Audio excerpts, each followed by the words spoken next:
Welcome to today's lesson, which is graphs of the sine and cosine functions.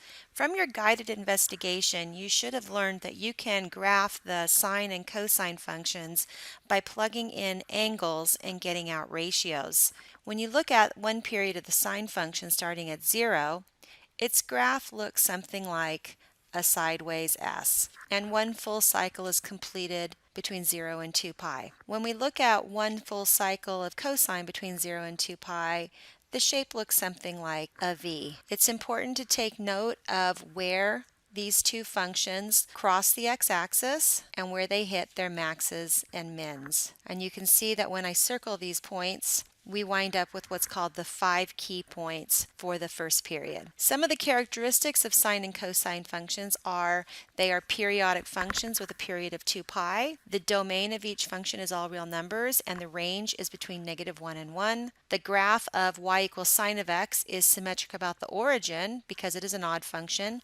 And the graph of y equals cosine of x is symmetric about the y-axis because it is an even function. Sine and cosine equations can be written in the forms y equals a sine of bx minus c plus d and y equals a cosine of bx minus c plus d.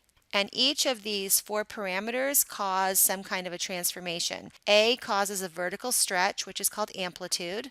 So amplitude is the absolute value of A, so it's always positive. If A is negative, that means that there will be a reflection over the x-axis. B causes a horizontal stretch or change in period. The period can be found by saying T equals 2 pi over B. C represents a horizontal shift called phase shift. We calculate phase shift by taking C and dividing it by B. And D represents a vertical shift. Y equals D represents the equation of the midline. Example 1. Determine the amplitude and period without graphing. A, y equals 3 cosine of x. Well, here we have A is equal to 3. There's nothing in front of x, which means that B is equal to 1, C is 0, and D is 0. So we know that the amplitude is the absolute value of A, which means the amplitude is 3, and the period is 2 pi divided by B, or 2 pi. Part B, y equals 4/3 sine of 2/3 x. Here A is 4/3, B equals 2/3, and C and D are both equal to 0. The amplitude is the absolute value of A, which is 4/3, and the period is 2 pi divided by B, or divided by 2/3, which is equal to 2 pi times 3/2, which simplifies to 3 pi. Example 2. For each equation, graph two full periods and state the amplitude, period, and midline. State the maximum and minimum y values and their corresponding x values on one period for x is greater than 0. State the phase shift and vertical translation if applicable. Part A, y equals 2 cosine 1/2 x. Well, A is equal to 2. And B is equal to 1/2, and C and D are both equal to 0. This means then that the amplitude is equal to 2, and the period is 2 pi divided by 1/2, which is equal to 4 pi. And since there is no vertical shift, we can say that the midline is the line y equals 0, or the x-axis. So the way I like to graph these is I first take note of the midline. If there's no change in midline, then I look at the amplitude. So an amplitude of 2 means that I'm going to go up 2 units for my maximum, and I'm just going to draw a little dotted line along y equals 2, and I'll go down 2 units to -2, and I'll draw another dotted line. This dotted line represents the maximum and minimum values. And I also have a period that's equal to 4 pi. That means that I have to complete one full cycle of cosine between 0 and 4 pi. And remember, one full cycle looks like a V. So that means that I'm going to start at my maximum at 0. I'm going to finish at my maximum at 4 pi. Halfway between my two maxima, I'm going to have a minimum at 2 pi. And halfway between each max and min, I'm going to cross my midline, and that's going to happen at pi. and 3 pi. Then, if you join these with a smooth curve, we've graphed 1 period of cosine. Now let's continue the pattern so we get at least 2 periods. So my next maximum will be at 8 pi. I'll have a minimum at 6 pi, and I'll cross the midline at 5 pi and 7 pi, and we'll do a nice smooth curve for our second period. And I'll just go ahead and extend this a little bit in the negative direction as well. So we also were asked to identify the maximum and minimum values in the first period. We have a maximum of 2 at x equals 4 pi, and we have a minimum of -2 at x is equal to 2 pi. And there was no phase shift or vertical translation in this problem. Part B, y equals -3 sine 2x plus 1. So this means that our A is -3, our B is 2, C is 0, nothing is in parentheses, and our D is equal to 1.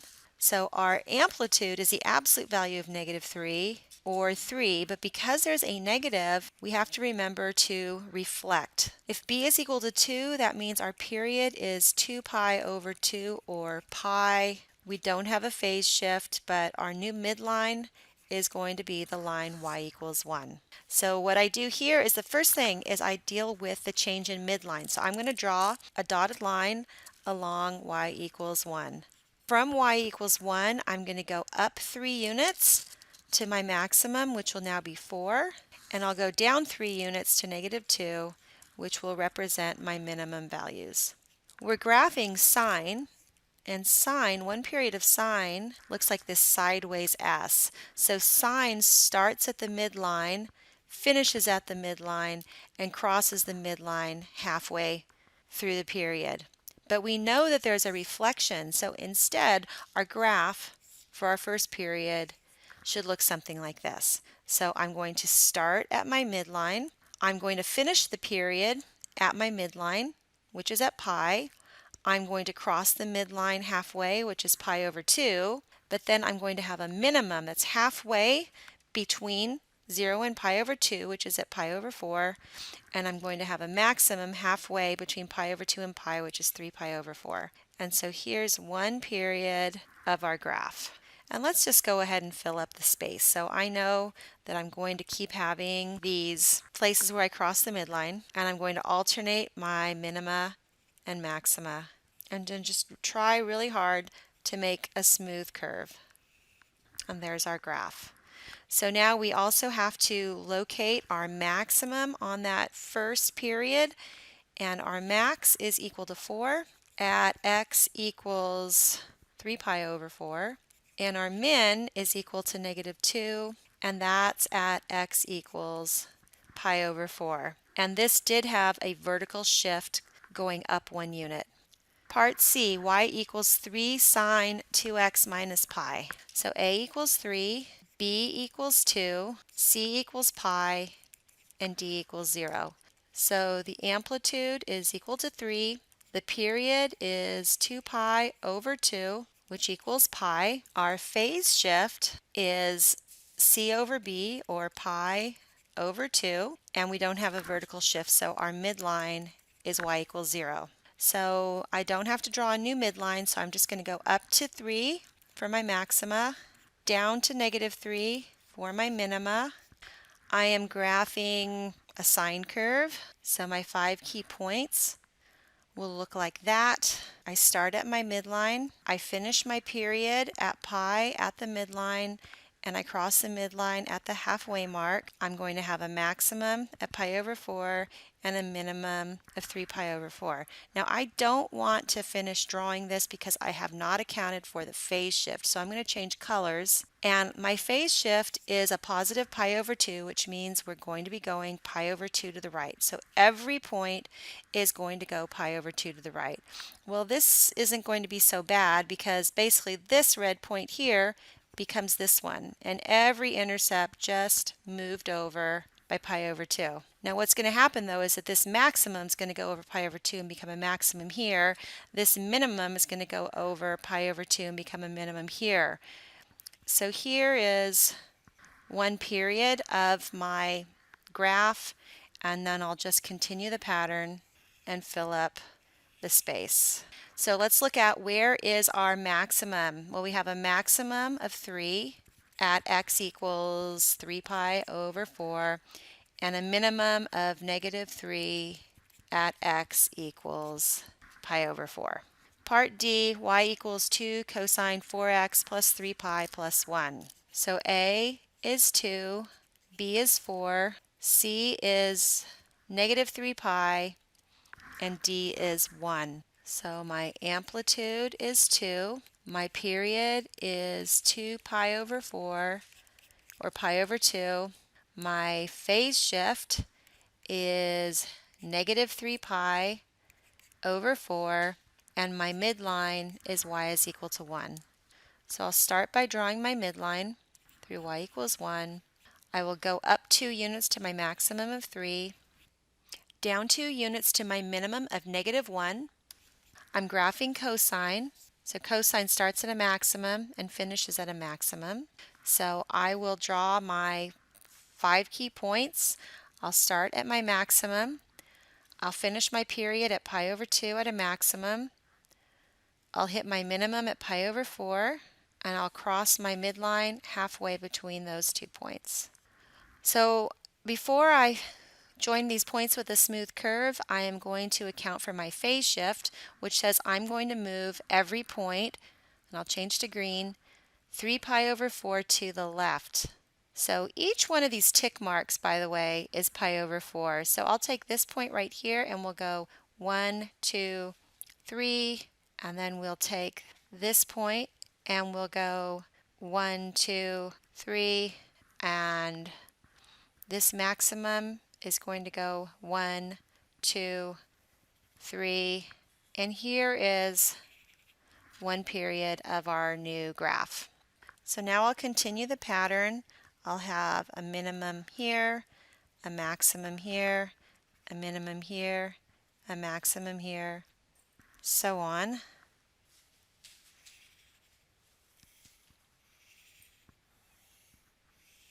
Now we need to locate our max.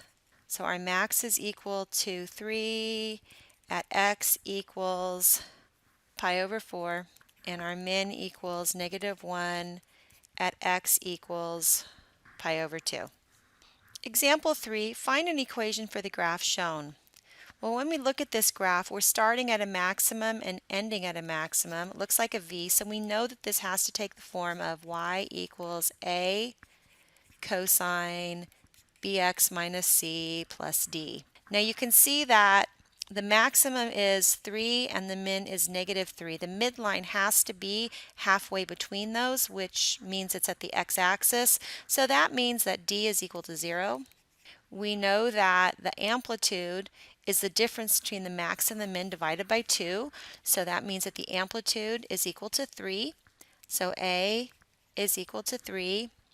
Now one full cycle, the period, happens in 1 unit. So sometimes we don't mark off the x-axis with increments of pi. Sometimes we use integers. So that means then that our period, or t, which is equal to 2 pi over b, is equal to 1. So that means that b has to equal 2 pi. And there's no phase shift, so c is equal to 0. So we can write this as y equals 3 times the cosine of 2 pi x. So you might want to pause the video now to write down these steps to graphing the sine and cosine equations. Example 4, let f of x equal sine of x. So let's just sketch that. One period. F of x is equal to sine of x. Part A, on the interval 0 to 2 pi, solve for f of x is equal to 0. Well, I just drew the interval from 0 to 2 pi, and f of x is equal to 0 in these 3 locations.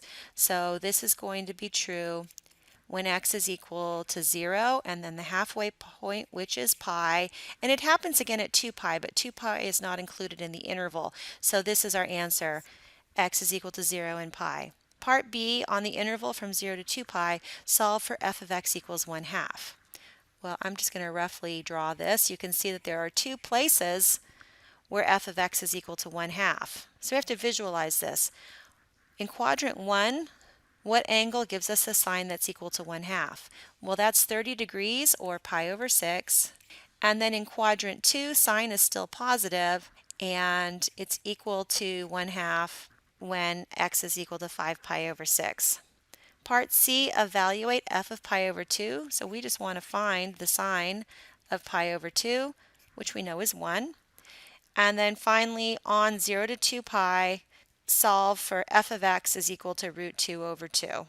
So the angles where sine is equal to root 2 over 2, in quadrant 1, it's pi over 4, and in quadrant 2, it's 3 pi over 4.